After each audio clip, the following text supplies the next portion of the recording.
We're going to tell you everything you need to know about Call of Duty Vanguard in less than 6 minutes.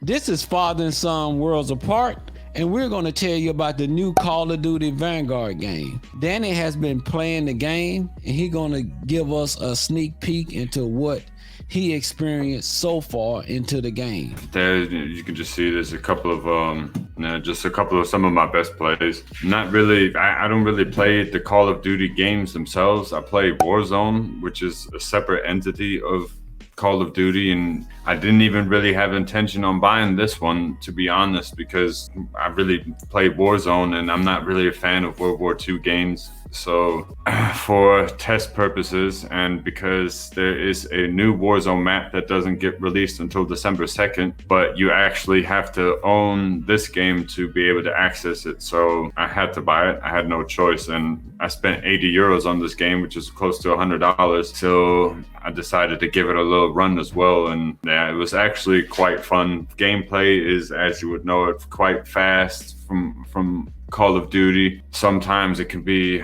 quite overwhelming when you got, I don't know, 7, 8, 9, 10 people pushing on you all at once. So it's got 20 maps, 20 new maps, along with the launch, plus a new game mode, Champion Hill. I haven't really got a chance to play it. I've only been playing Team Deathmatch because that's, for me, you know, the most interesting mode, because it's quick, it's fast, it moves. The other game modes kind of tend to be a little bit slow. So the new zombie map as well, I'm gonna try that one out probably today, but I've watched some videos on it, and the new zombie maps are really cool. So the story behind everything is I mean, out of this world. Like I said, I'm just not really a fan of the whole World War II era type fighting. I don't know why we keep going back to that.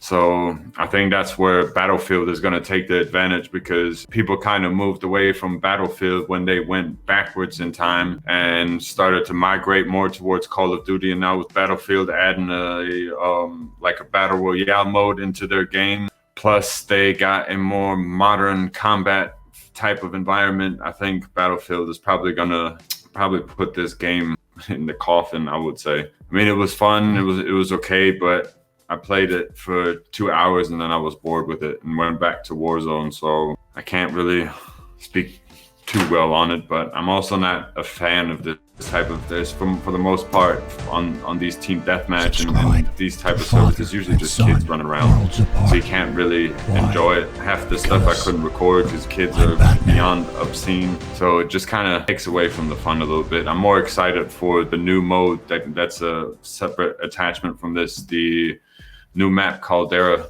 which is the Warzone, which is the battle royale mode. So where about 150 people start all at once, and the last person alive, so to say, wins. And that kicks off December 2nd.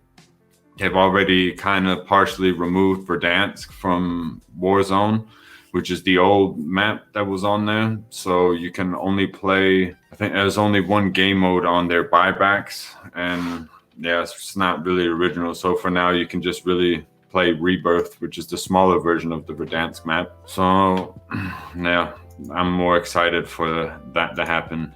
Okay, sounds interesting. You're not a big fan of the game itself. You want to do more of the tournament play. Yeah, exactly. And so it's pretty much so are most people. Most people are playing Warzones. If you look, all the big streamers that are streaming gaming, they all play Warzone because it's more of a challenge, and you don't tend to have as much kindergarten as you do with there. Like I said, half the time I couldn't even record because I had kids hollering obscenities, and it's just, yeah.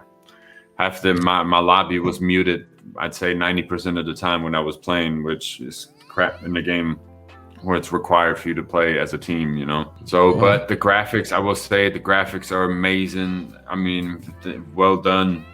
It's just, for me, the whole era of World War II, that's not interesting, you know? They've put so much effort and work into the guns and stuff from Modern Warfare and Black Ops, just to go back to Springfields and M1 Grands. Just makes, I don't know, it doesn't make sense to me. All right, everyone, you heard Danny's take on Call of Duty Vanguard. So tell us what you think, and we'll catch you next video. Peace.